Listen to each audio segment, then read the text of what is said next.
যে ভয় পায় সে হার মানে, আর যে ভয় দেখায় তার নাম সৌরভ গঙ্গোপাধ্যায়।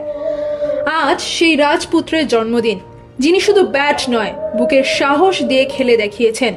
ভারত আর মাথা নিচু করে না। 1990 দশকের শেষের দিকে ভারতীয় ক্রিকেট যখন দিশেহারা, ঠিক তখনই এক যুবক এলেন ছাতি চিতিয়ে, এক হাতে ব্যাট, অন্য হাতে নেতৃত্ব। শুধু খেলেননি, সিংহের মতন লড়েছেন।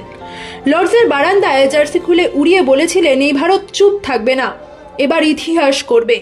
তিনি শুধু ক্যাপ্টেন নন, তিনি একটা মেন্টালিটি, একটা বিপ্লব, যেখানে প্রতিটা দল, প্রতিটা ফিল্ডিং, প্রতিটা সিদ্ধান্ত হয়ে উঠত দেশপ্রেমিক প্রতীক হিসাবে। দাদা নামটা একটা আবেগ, যেটা মাঠে নামলে প্রতিপক্ষ জানতো আজ ছায়া ফেলবে না, আগুন পড়বে। আজ সেই প্রিন্স অফ কলকাতার জন্মদিন, সৌরভ গঙ্গোপাধ্যায়, যিনি শিখিয়েছেন মাথা উঁচু করে বাঁচা কাকে বলে, আর চুপ করে খেলা নয়, বরং চোখে চোখ রেখে খেলা কাকে বলেন শিখিয়েছেন মহারাজ। আজ তার জন্মদিনে শুধু একটা কথাই বলি, ধন্য আমরা যে তোমার মতন এক রাজপুত্রকে পেয়েছিলাম ভারতকে বদলে দেওয়ার জন্য। শুভ জন্মদিন দাদা। তুমি শুধু এক কিংবদন্তি নও, তুমি কোটি কোটি হৃদয়ের লড়াকু প্রেরণা।